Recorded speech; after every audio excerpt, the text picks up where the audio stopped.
elections? Well, we're working very hard. We're hoping Zambians will give us another mandate. We've worked hard in the first mandate. They know that.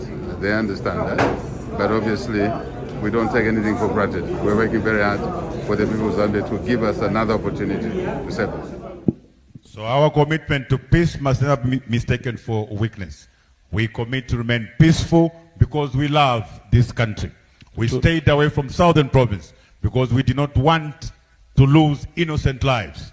We may have been safe, protected by our security, but we could have simply lost innocent lives by getting into a province which was weaponized, which had so many police officers, so many snipers driven there, or to cause harm to me and Honorable Makebi Zulu. That is not a democracy that our forefathers fought for. I'm speaking as a son of a freedom fighter. My father was a freedom fighter. The freedom that he fought for did not include me failing to sleep at home because some snipers will appear at some point on instruction of a leader. That's not the freedom that my father fought for.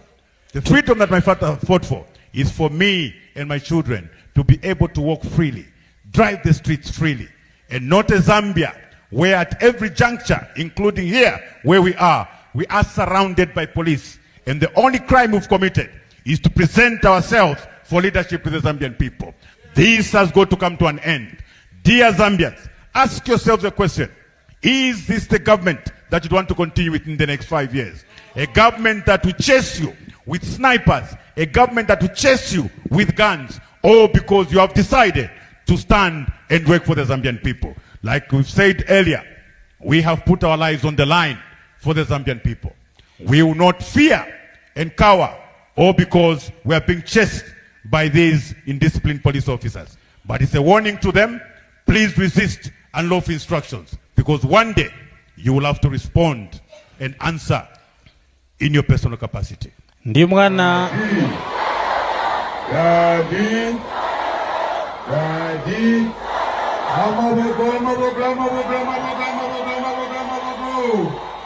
Zambia, one Zambia, one nation, one people. One Zambia, one nation. Dola wole, dola wole. UPND will win without fail. The bigger question Zambians must ask. The 2026 Zambian election is almost here, and one statement is becoming increasingly common. UPND will win without fail. But should voters accept that statement as a fact? Or is there a much bigger question that every Zambian should be asking before going to the polls? Welcome to Zambia Voice. As Zambia prepares for the August 13, 2026 general election, President Hakainde Hichilema and the ruling UPND are facing opposition candidates in what has become one of the most closely watched political contests in the country. Several analysts currently expect Hichilema to have a strong chance of securing another term. But expected to win is not the same as guaranteed to win. That difference is extremely important. An election is not supposed to be decided by political confidence, social media discussions, campaign crowds, or predictions. It is decided by voters. So, the bigger question is not simply, will UPND win? The bigger question is, why do people believe UPND will win and what evidence supports that belief? Is it because of the government's economic record? Is it because of the strength of the UPND campaign? Is it because the opposition is divided? Or is it because some voters believe the incumbent has an advantage simply because it is already in government? These questions are worth discussing calmly. The UPND has several advantages going into this election. President Hakainde Hichilema is the incumbent, and his campaign can point to developments in areas such as investment, mining, and economic management. Zambia's copper sector, for example, remains a major part of the country's economic future. But there are also challenges. Many Zambians will judge the government based on their everyday experience. Can families afford basic necessities? Are there enough jobs? Are young people seeing meaningful opportunities? Are businesses growing? Are electricity and other essential services reliable? These issues can influence how people vote. And this is where citizens must think beyond political slogans. If someone says UPND will win without fail, a responsible voter should ask, what is your evidence?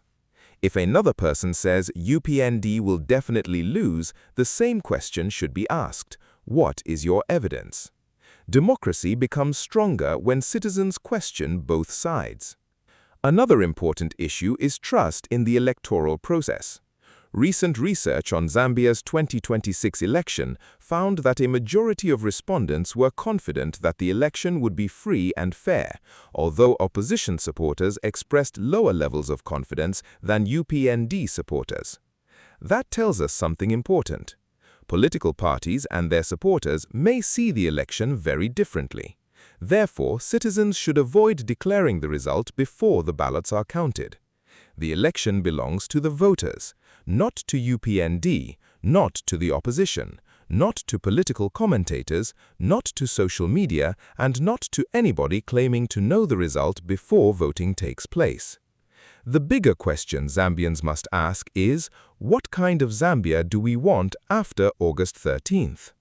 Do we want stronger institutions, better jobs, better education, improved healthcare, more investment, better roads and infrastructure, greater accountability, a peaceful political environment? These questions are more important than simply asking which political party will win. And there is another important lesson. Winning an election is only the beginning.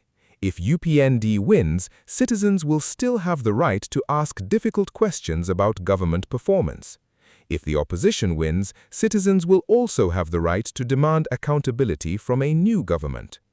Democracy should not mean supporting a political party blindly. It should mean supporting the country's future while holding whoever is in power accountable. So, will UPND win without fail? Nobody should present that as a confirmed fact before the votes are counted. The available analysis suggests Hichilema and UPND enter the election with significant advantages, but elections can only be settled through the actual voting process and official results. The responsibility now belongs to Zambian voters. Study the candidates, look at their records, listen to their promises, question their policies, and most importantly, make your decision based on what you believe is best for Zambia. Because the most important winner should not simply be a political party. The most important winner should be the Zambian people. This is Zambia Voice. Subscribe for more independent discussions, political analysis, and important stories from Zambia.